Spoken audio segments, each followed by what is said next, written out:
Bonjour.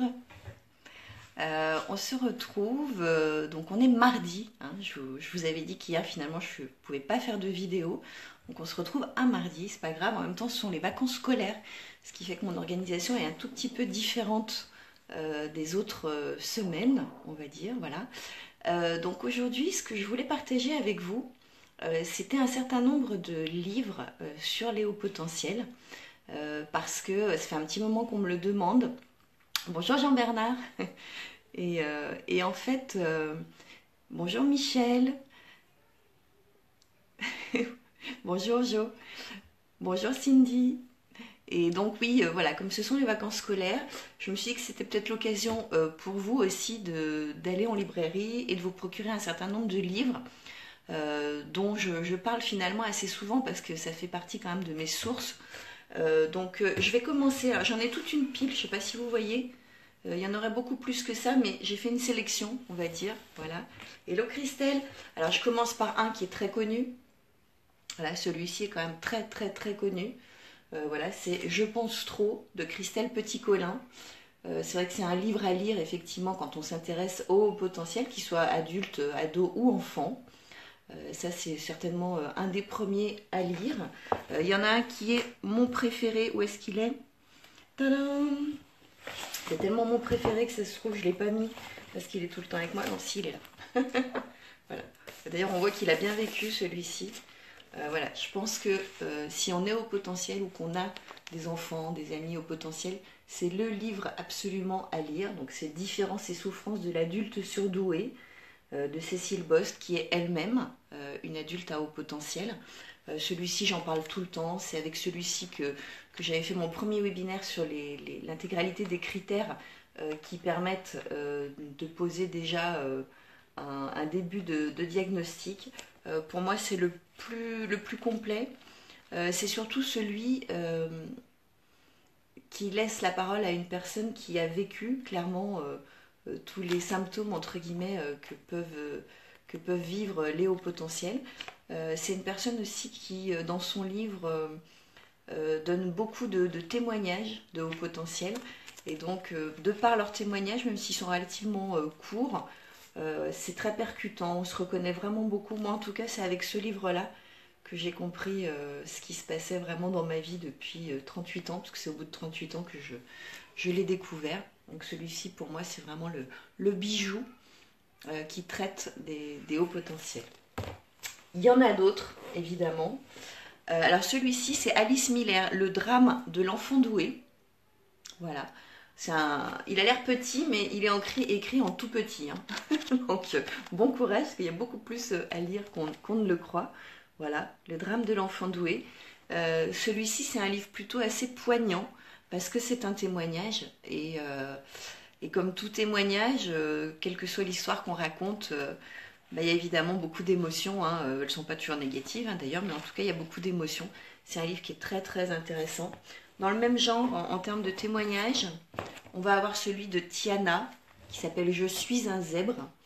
Donc là c'est le témoignage d'une jeune fille, d'une adolescente en fait, hein, et qui va avoir traversé des choses extrêmement dures, puisqu'elle sera même hospitalisée en psychiatrie, faute de bons diagnostics posés sur ces symptômes, j'ai envie de dire. Et du coup, voilà, Tiana, elle témoigne dans ce livre avec une écriture très jeune, très crue aussi. Très jeune et très cru, j'ai l'impression que c'est un peu pareil d'ailleurs. Mais c'est super parce que du coup, ça permet aussi de voir à quel point ça peut être dangereux de ne pas identifier un adolescent à haut potentiel parce qu'il peut en souffrir vraiment beaucoup. Et Tiana a écrit un livre tout à fait magnifique sur le sujet. Alors évidemment, c'est pas toujours drôle, mais c'est un vrai témoignage d'ado qui raconte son parcours de zèbre non identifié. Et c'est super intéressant et c'est super touchant et on apprend beaucoup de choses. Vous pouvez prendre des notes, hein. Alors j'en ai d'autres, hein. Alors voilà, celui-ci est génial aussi, c'est Béatrice Millettre, Le livre des vrais surdoués. Voilà, c'était les shopping hein, ce matin pour ceux qui prennent en route. Je touche rien hein, sur aucun des livres que je vous propose, je le précise. C'est vraiment des choix personnels, voilà. Donc le livre des vrais surdoués, celui-ci est très très bien fait aussi. Béatrice Millettre, qui est une haut potentiel aussi, et qui a une approche un petit peu, à mon avis, un petit peu plus authentique que ce qu'on pourrait trouver dans d'autres livres. Voilà. Donc c'est écrit en plus gros, hein, pour ceux qui n'aiment pas trop lire. Mais c'est un très très bon livre. Il y en a un qui est très sympa, c'est de l'autodérision, j'ai envie de dire. C'est Martin Page, ou Page, je ne sais pas comment on dit, Comment je suis devenue stupide. Rien que le titre, c'est très très amusant. Donc on a bien compris que c'est quelqu'un qui, à force de vivre la vie avec des problématiques liées à ses relations aux normaux-pensants, liées à son intelligence toute particulière, qui décide, voilà, je vais vous lire d'ailleurs le résumé parce que c'est beaucoup mieux expliqué que ce que je vais vous dire. Antoine a beau être diplômé d'araméen, de biologie et de cinéma, il n'en est pas plus heureux. Et selon lui, ce sont précisément son intelligence et sa lucidité qui lui gâchent l'existence. Aussi décide-t-il d'arrêter de penser. Ça fait rire, hein, déjà rien que ça. L'alcoolisme comme le suicide échoue lamentablement. Devenir stupide le conduira-t-il enfin à vivre la vraie vie? Voilà. Et c'est juste un petit bijou, c'est tout petit. Enfin bon, là aussi c'est pas écrit très gros, mais c'est un livre super intelligent et vraiment que moi j'ai adoré personnellement. Voilà. Qu'est-ce que je vais avoir? Celui-là est très très connu, je crois. Hervé Magnin, c'est un tout petit livre. Moi surdoué. Voilà, donc là c'est pareil, bon c'est tout surligné, hein, excusez-moi, mais quand je lis je ne peux pas m'en empêcher. Et en plus ça vous montre à quel point je peux utiliser aussi toutes mes lectures. Voilà, donc Moi surdoué, c'est un livre super chouette aussi, que je vous recommande. Voilà, c'est quoi les éditions Jouvence? C'est souvent les éditions Jouvence d'ailleurs. Béatrice Millettre encore, on va avoir Petit guide à l'usage des gens intelligents qui ne se trouvent pas très doués. Donc le livre en lui-même est totalement génial. Mais surtout, je trouve que le titre va parler énormément au potentiel, n'est-ce pas? Parce que tous ces gens intelligents qui ne se trouvent pas doués, en effet. Et vous allez voir que vous allez trouver beaucoup de choses. D'abord parce que dans chaque chapitre, elle détaille les caractéristiques des hauts potentiels. Donc pourquoi je pense trop et paf il y a un détail, pourquoi en termes de relations ceci et paf elle détaille, etc. C'est vraiment extrêmement complet. Une fois que vous aurez lu tous ces livres, je pense que vous ne regarderez plus mes vidéos. Mais tant pis, ça fait rien. Je suis là aussi pour participer à vous autonomiser, n'est-ce pas? Voilà. Alors ensuite j'ai 3 autres livres que j'ai choisis qui ne parlent pas forcément que des enfants à haut potentiel ou des ados ou des adultes, mais qui me semblent être extrêmement complémentaires, notamment, alors Olivier Revol, je vous en parle souvent, c'est quand même juste un professeur qui est spécialisé dans l'accompagnement des enfants précoces. Il donne aujourd'hui des conférences un peu partout, et pour moi c'est le meilleur concernant l'enfance précoce. C'est celui qui maîtrise le mieux ce sujet-là. Donc si vous avez l'occasion un jour d'aller le voir en conférence, je vous y invite. Et puis, il a écrit énormément de livres sur les enfants précoces. Celui-ci n'est pas spécialisé sur les enfants précoces, mais je vous en parle parce qu'il parle de l'hyperactivité. Et on retrouve parmi les enfants précoces pas mal d'enfants qui souffrent de cette hyperactivité. Et Revol, c'est celui qu'on parle le mieux, selon moi, voilà, dans ce livre qui s'appelle On se calme, et qui est juste un petit bijou aussi. Un de ces nombreux bijoux, hein, parce que je suis totalement fan de tous ces livres, mais celui-ci est vraiment, vraiment chouette.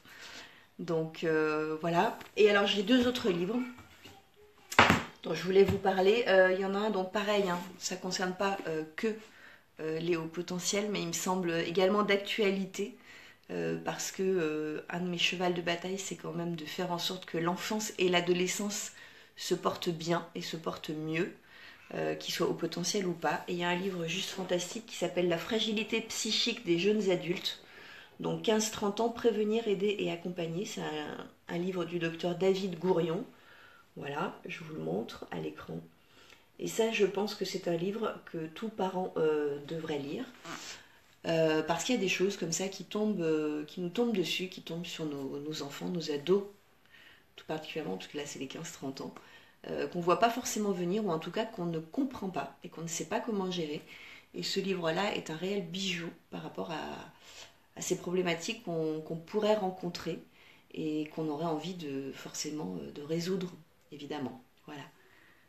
Hello Mewani, hello Francesca, et j'ai vu passer Estelle aussi, je sais plus, ça passe très très vite là.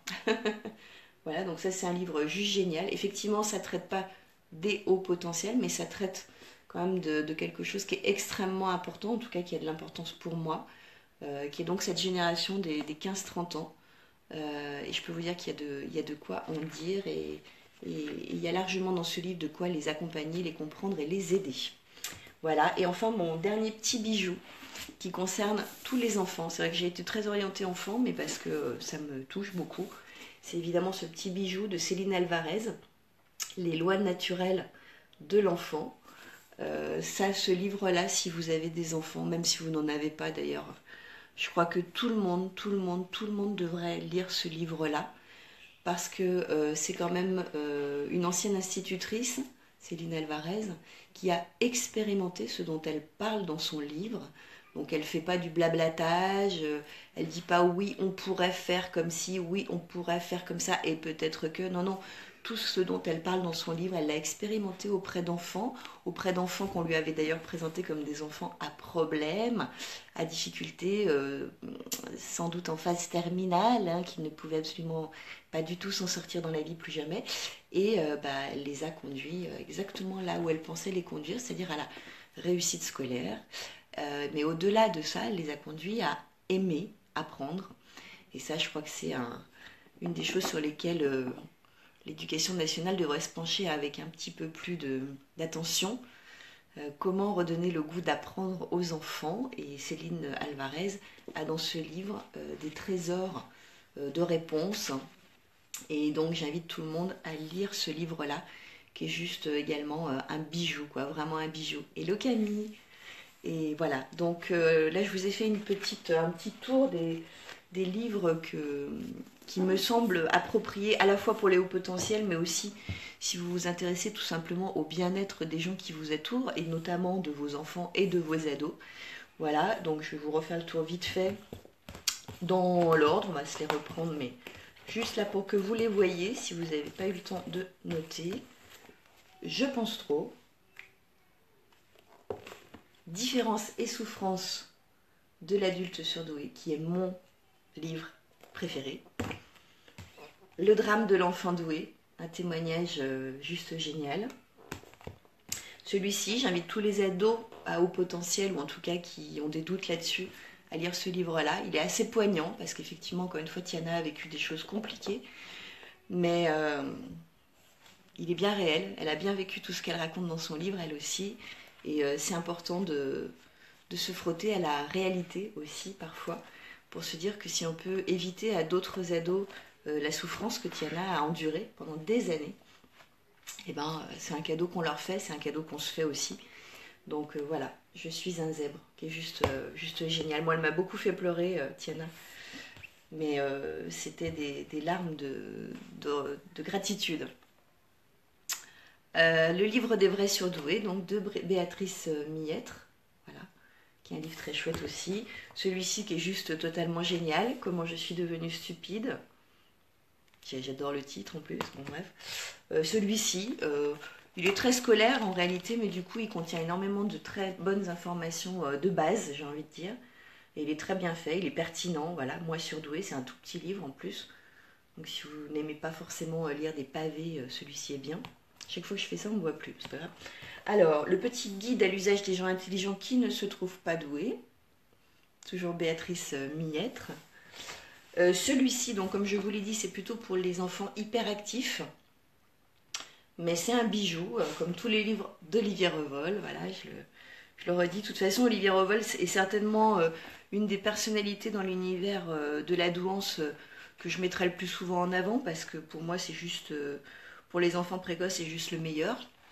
On a la chance à Lyon d'avoir des gens extrêmement aussi doués. On a Fabrice Bach, qui est un psy d'exception, hein, et qui travaille sur Lyon, qui donne aussi des conférences. Je vous invite à aller consulter ces conférences aussi. Je crois que vous pouvez les retrouver également sur YouTube. Donc je vous ai parlé de Céline Alvarez avec les lois naturelles de l'enfant et de la fragilité psychique des 15-30 ans. Et j'invite tous les 15-30 ans qui ne se sentiraient pas trop bien dans leur peau, dans leur basket, à le lire, ainsi que leur entourage, leurs parents, etc. Voilà, tout ça pour moi ce sont des bijoux à avoir lu au moins une fois dans sa vie, et d'autant plus si on se sent concerné de près ou de loin. Voilà, donc la vidéo de ce matin, c'était un peu du téléachat, même si je ne vous vends rien. Mais je pensais que c'était important parce que, encore une fois, je suis ravie de vous partager mes vidéos et je vais continuer, bien entendu. Mais je crois que comme tout bon haut potentiel qui se respecte, on aime bien apprendre par soi-même.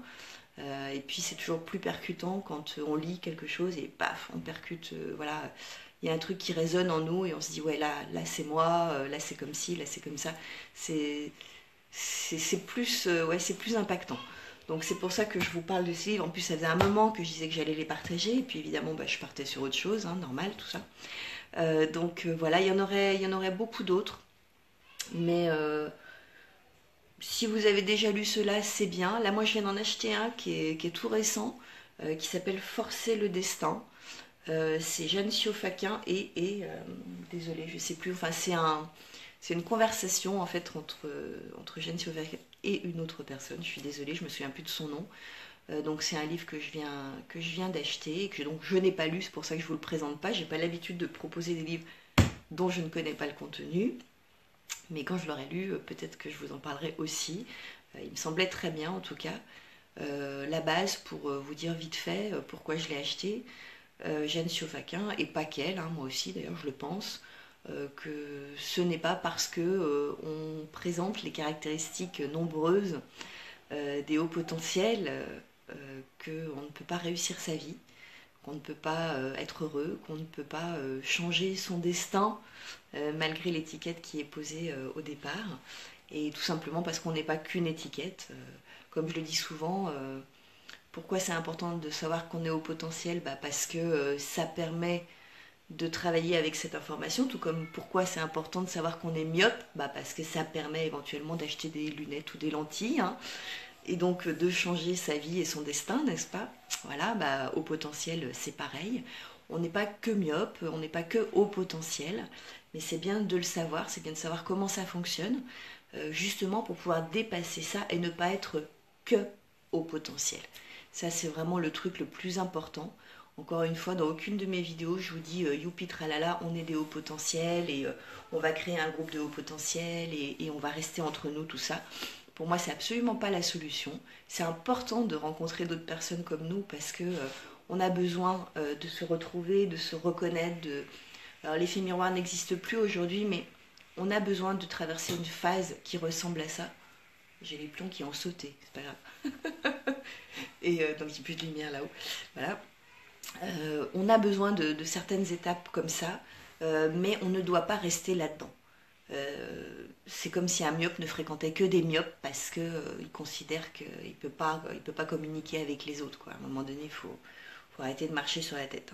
On a besoin de se rencontrer, on a besoin de se parler, on a besoin d'échanger nos témoignages et de se donner éventuellement des astuces. À mon avis, c'est même le plus important qu'on a à faire entre nous. Et ça, vraiment, c'est très très important de le faire et de pouvoir le vivre.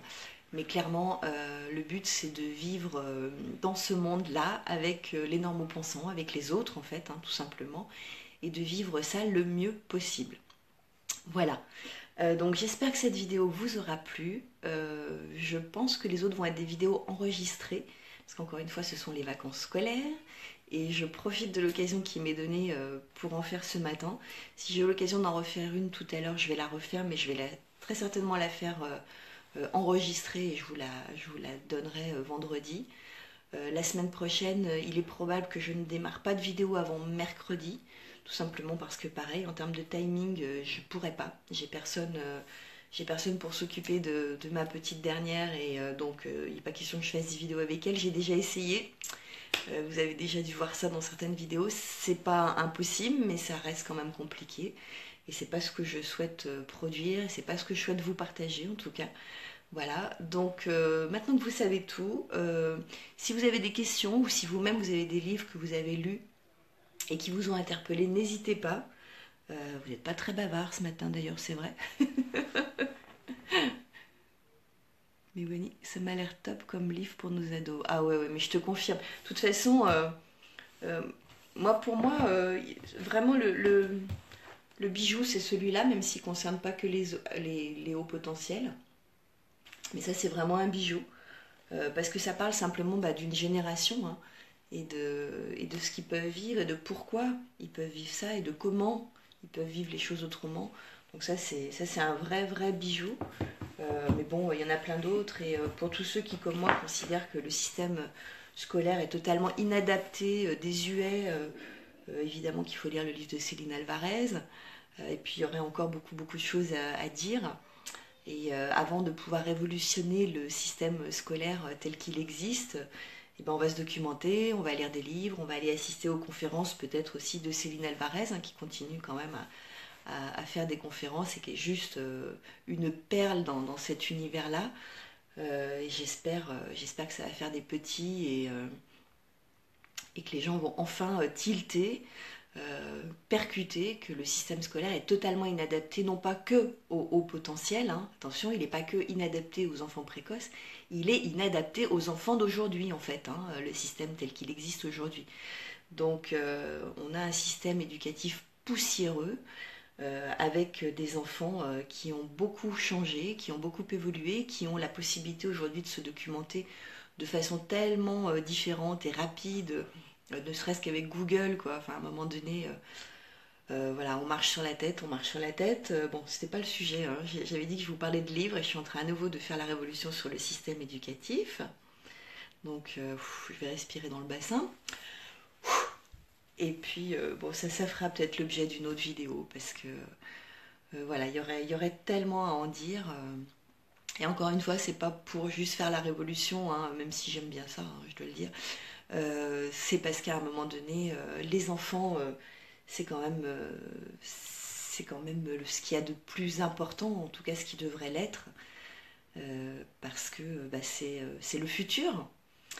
Donc si on arrive à leur offrir quelque chose de meilleur, peut-être que le futur ressemblera à quelque chose de meilleur aussi. Voilà. Parfois on a envie que ça bouge, pas forcément pour que ça bouge pour nous, mais pour que ça bouge pour ceux qui suivent.